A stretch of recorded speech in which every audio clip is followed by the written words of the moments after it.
Hello, and welcome to another episode of the Move Forward Anyway podcast, featuring dream accelerating inspiration. I'm Jeff Meyer, your host, author, entrepreneur, and coach. My goal with this podcast is to help you identify and clarify your own dream by taking wisdom from others' successes and challenges.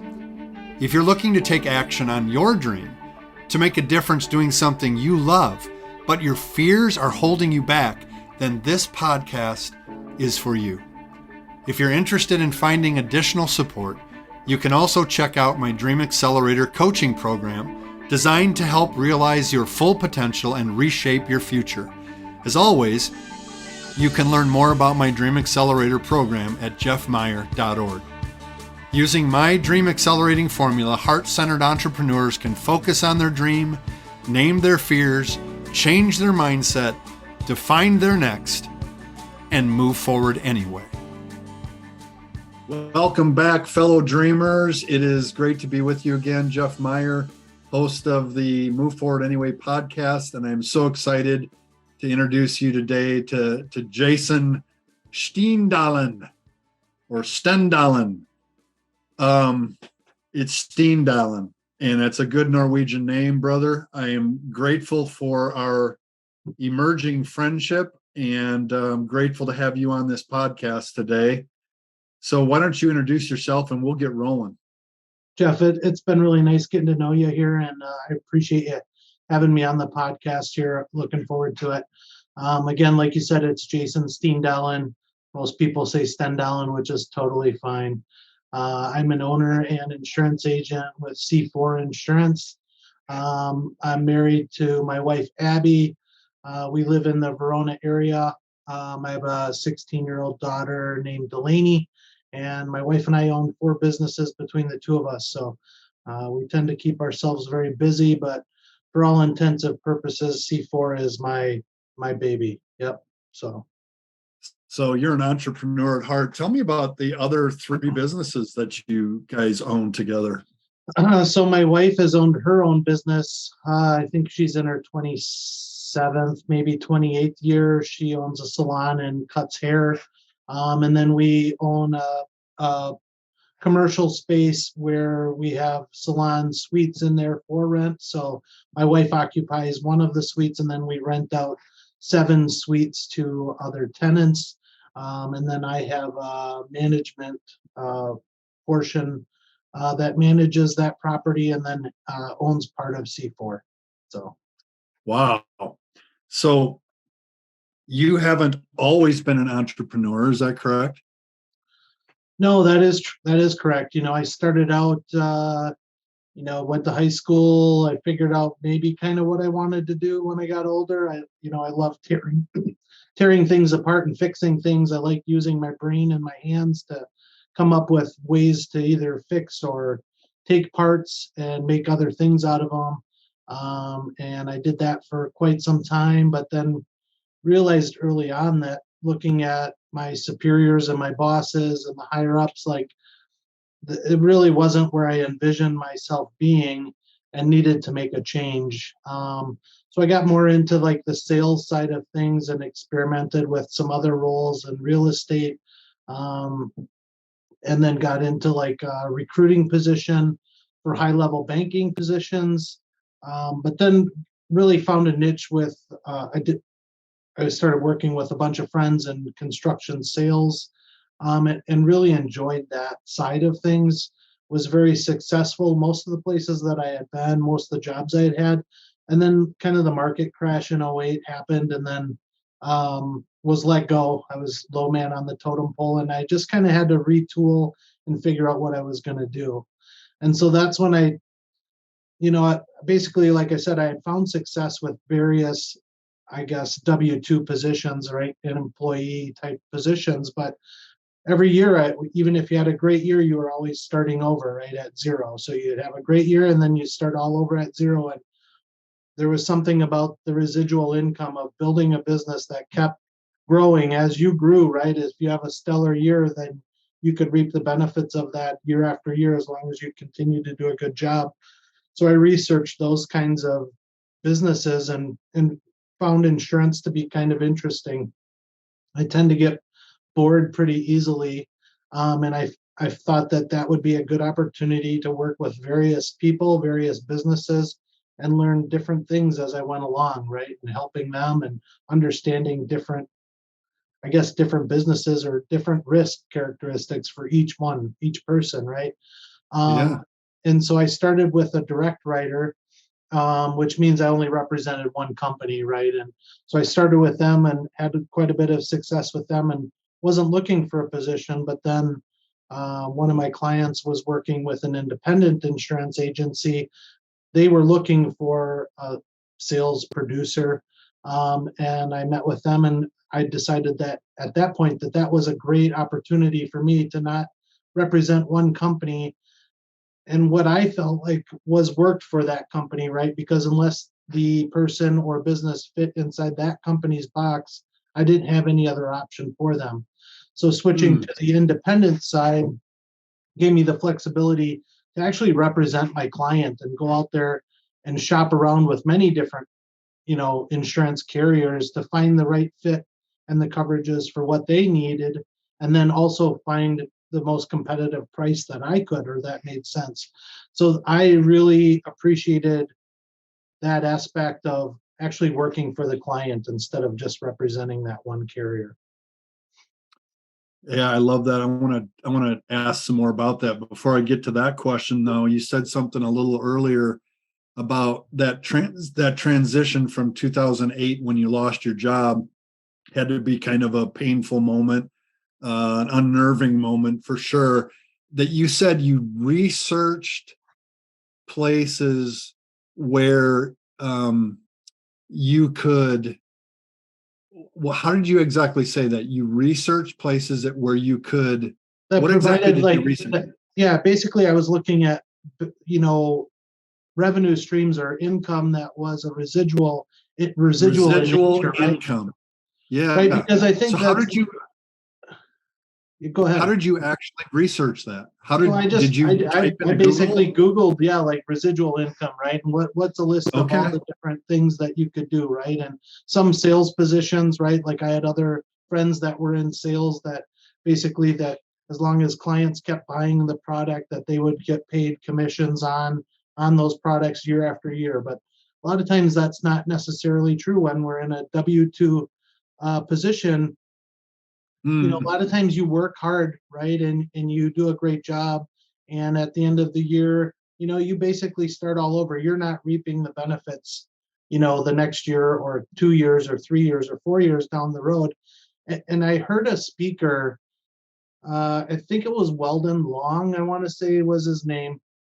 And I was at a conference where he was speaking, and he had this statement that said the employee-employer relationship is a conflict of interest. And if you see it as anything else, you're probably wrong. And if you think about it, what he said was, as an employee, mm. we want to earn more and more, right? We want to earn more money. We want to do better. But as an employer, they want to pay you less and less, right? And they expect you to do more and more. And so that really hit home for me that as long as I was working for someone else, that I was never probably going to get where I wanted to be, or they were going to require things that I didn't want to do. And so that just kind of hit home for me that maybe I needed to find a different avenue to Mm, pursue my dreams, right? To go after what I wanted. yeah, that's a huge learning. As you're listening to Jason describe his journey, the employer-employee relationship is a conflict of interest. So many of you are listening to this and you've been thinking about going out on your own and the benefits of being your own boss. And with that comes freedom, and you set your own schedule, you make decisions that are in your best interest. But what also comes as a result of that is some of us are actually built to be the one who employs others. Some of us are built to be an entrepreneur, to start our own thing. Some are built to be employees, and they're okay with that. They're okay, and you say W-2, right? Right. And we're not saying with this podcast that everybody should go start their own thing.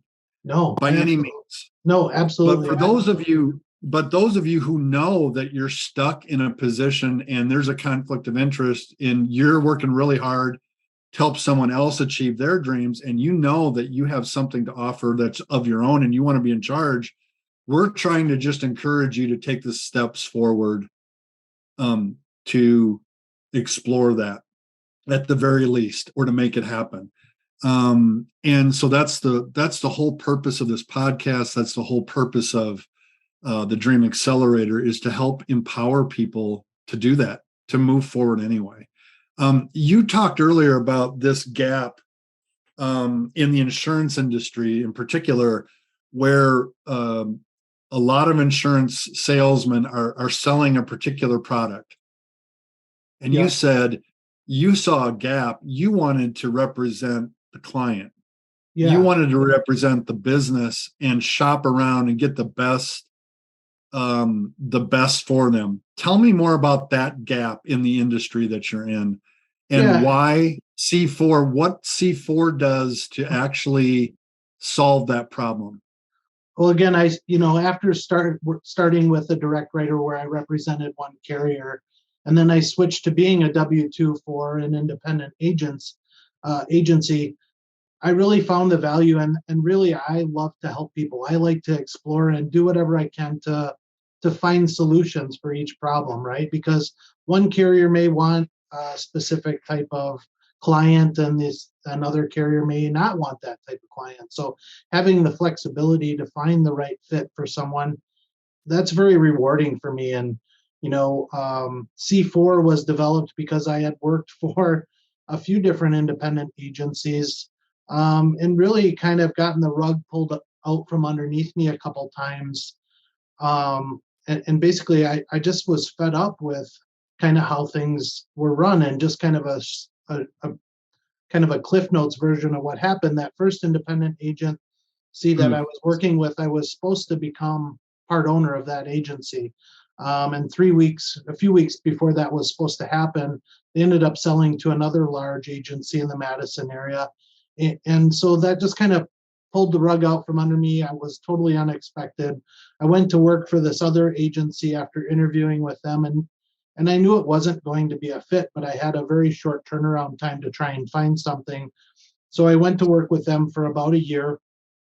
It was great, but their philosophy and approach to business was just very different than what mine was, and I just didn't feel like that was a good fit for me. I just didn't want to be there.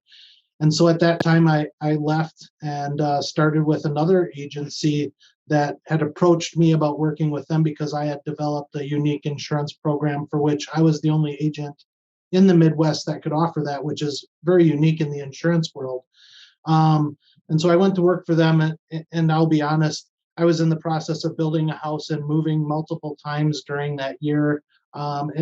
And I'll be honest, I didn't do a very good job for them. I mean, I did okay, but I wasn't really vested in what was going on there.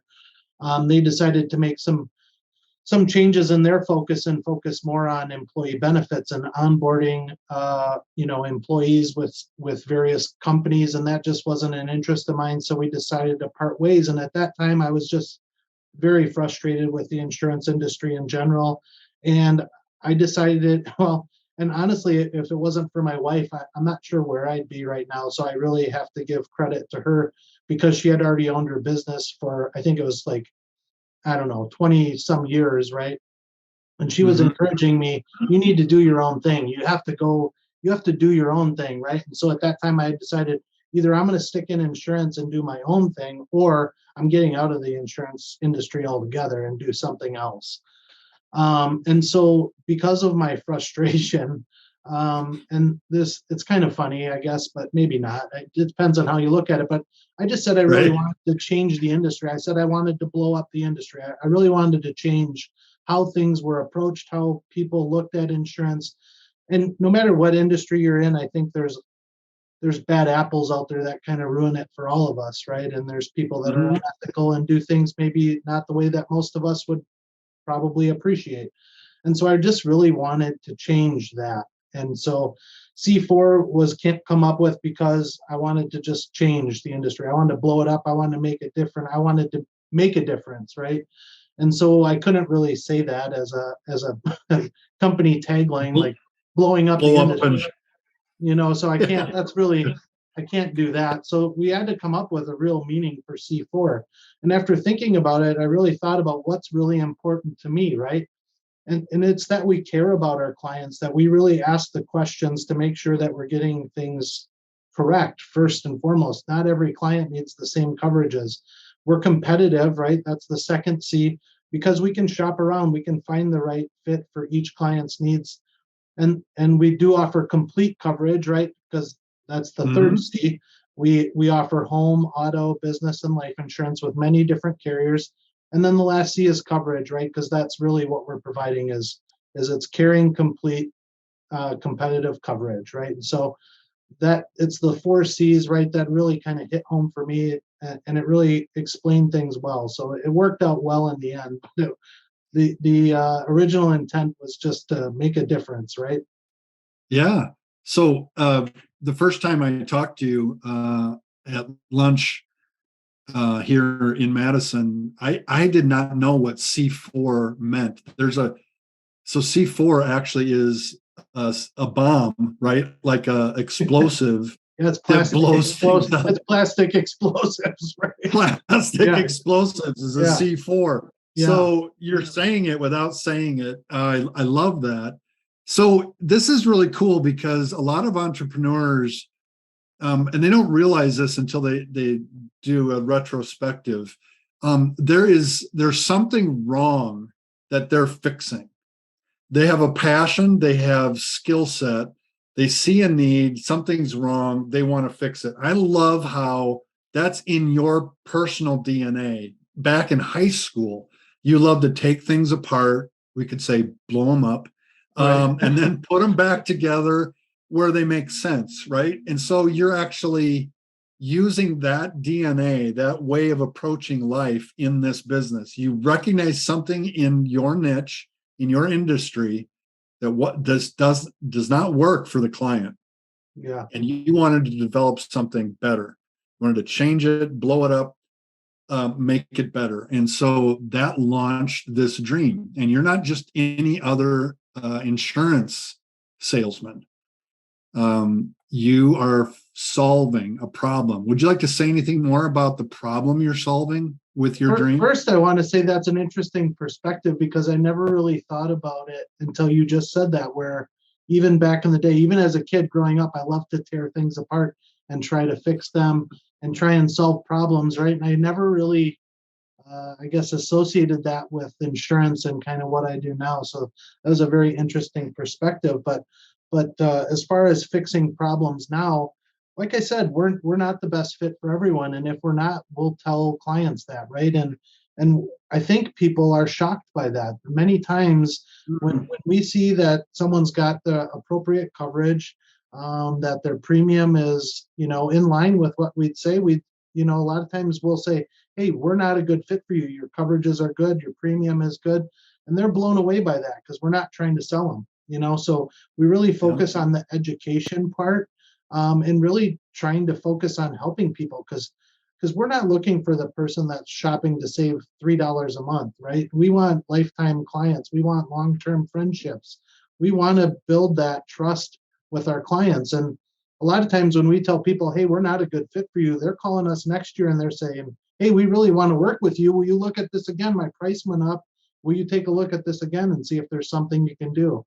And I think just being honest and living by the golden rule and just treating people the way that we want to be treated, I think that goes a long way. And I think that gets lost today. I think service and respect for people has just gone by the wayside in many, many aspects of life. And it's kind of a shame.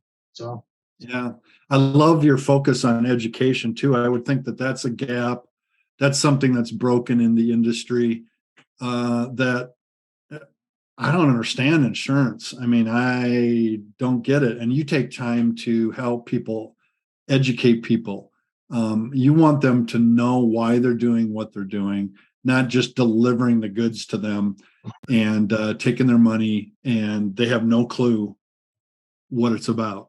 Yeah, I mean, it's not uncommon, especially in this area, right? In the Midwest here, where a client's been with the same carrier for 20, 30, 40 years, right? And they've just been with them and they just keep paying that premium, and coverages that were good 40 years ago, they're not good anymore, right?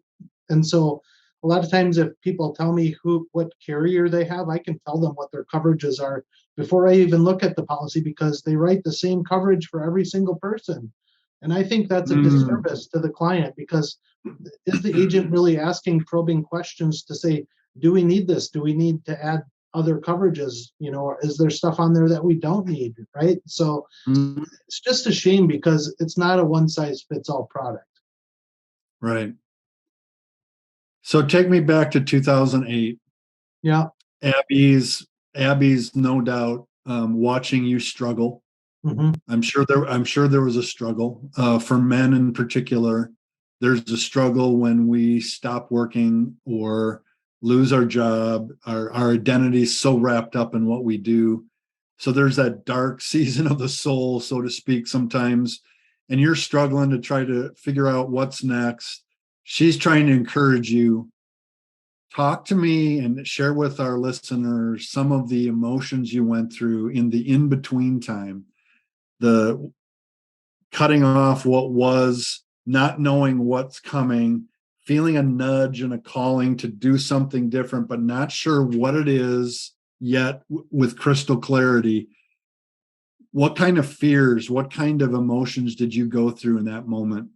Yeah, I mean, you hit so many things right there, right? You hit on so many good topics, and I think as men, I think we're told not to be emotional. Don't show your true feelings. You shouldn't cry. Be tough, right? And I got let go when I got let go in '08. It was like literally in the middle of December, right before the holidays, and so it was just a horrible time. I just felt completely defeated.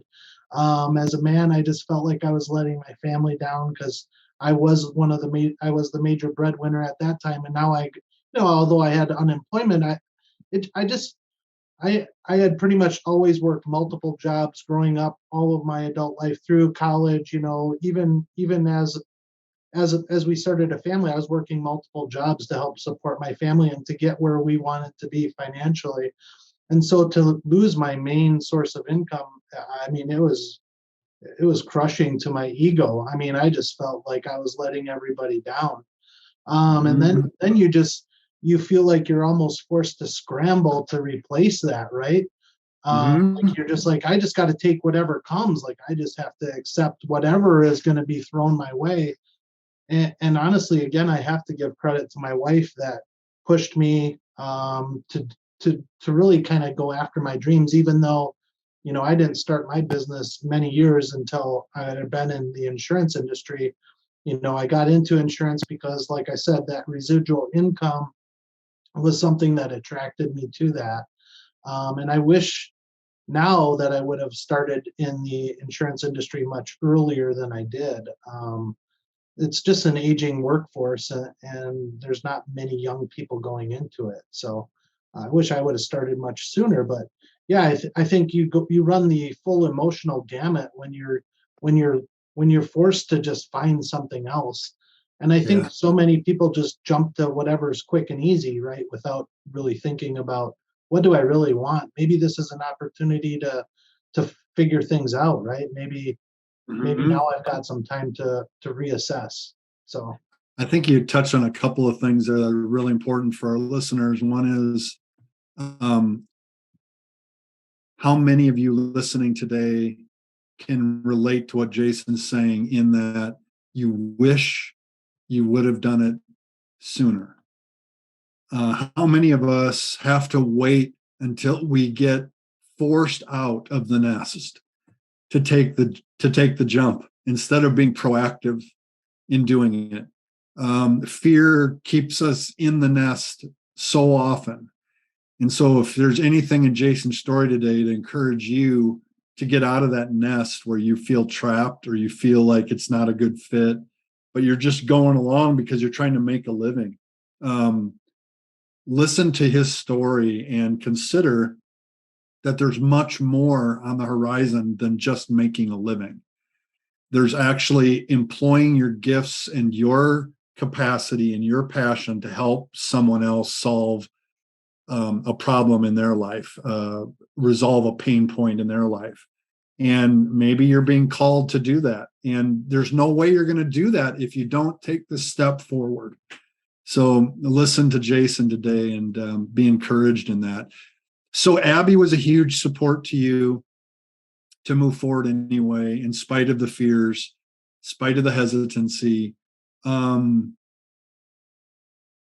who else helped you? What else helped you move forward anyway? I think that one of the points I think I should make here is, Abby supported me right from the start, but it's friends and family. And I think just encouragement from a lot of people, right? And I had a lot of longtime friends that said, you're going to be successful no matter what you're going to do, but try to surround yourself, because there's always going to be those naysayers that are always going to put you down and you're crazy for doing this. And so I think, a part of that story that we need to, I guess, that I want to explain is, so when I was let go in 2008, I started in insurance, right? I built that book of business from zero, right? I had to start from scratch. And then when I left that into that direct writer later in 2009, so a year and a half later, I started all over from zero again a second time, right? And so then after that agency merged with another one and I left there, I started from zero again.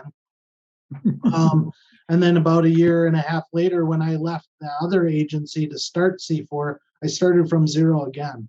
So I think resilience and just consistency and trusting in what you believe, right? And being good at what you do, right? I think if your listeners are listening, I mean, really try to find something that you enjoy doing, right? We hear it all the time, but it's not so much work, right?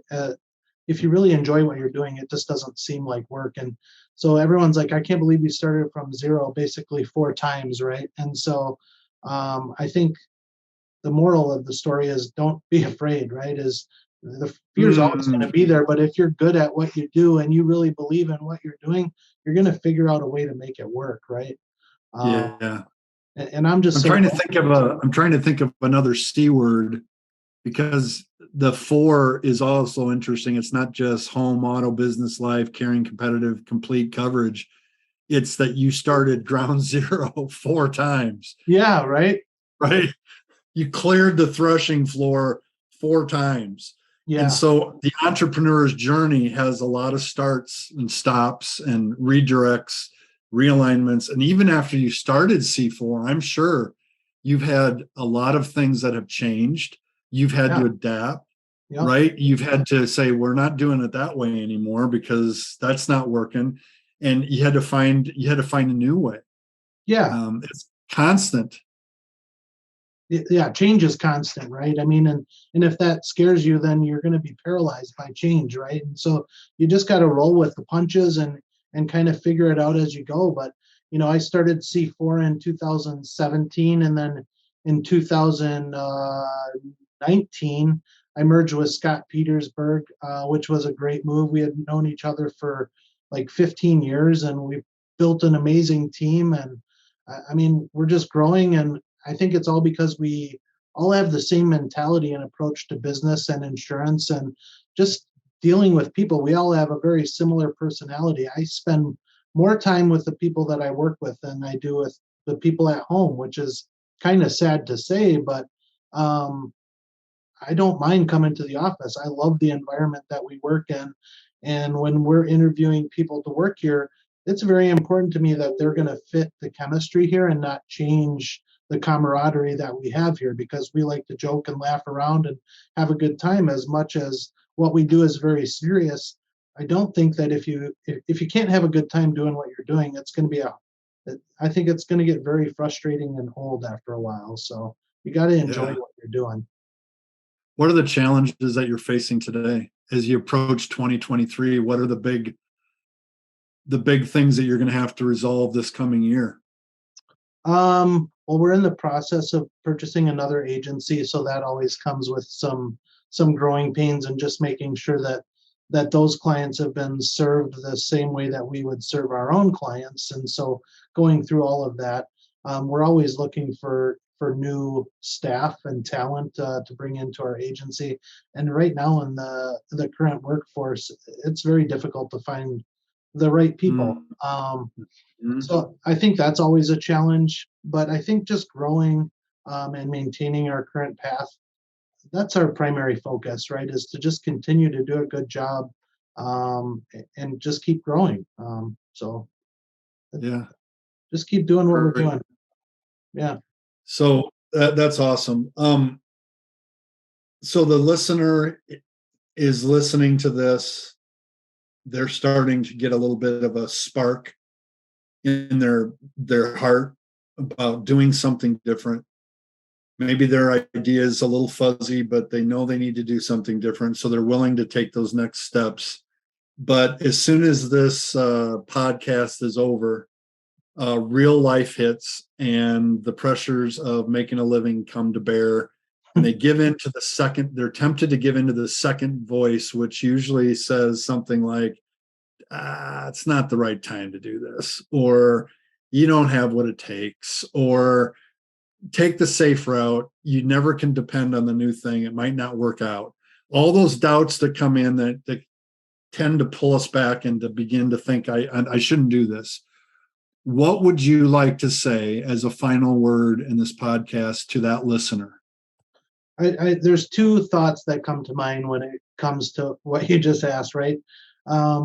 There's one from my father when I was talking about trying to be ready to have a family. I said, look, I want to be financially ready. And he goes, look, if you wait till you're financially ready to start a family, you'll never have a family. And he said, you just got to do it, and you figure it out and you make it work. The other one is a quote, and I don't know who said it. It's been said many times, but if you want something you don't already have, you have to do something that you haven't already done, right? And so that just always rings true for me. Like you can't wish you're over here, right? But keep doing the same things that are never going to get you there. You have to take a step outside the box. You have to do something that you haven't already tried. Don't be afraid to fail, right? Was it Thomas Edison? They said you failed 1,000 times to make a light bulb. He goes, he said, I learned 1,000 ways not to make a light bulb, right? He got there. Yeah, right.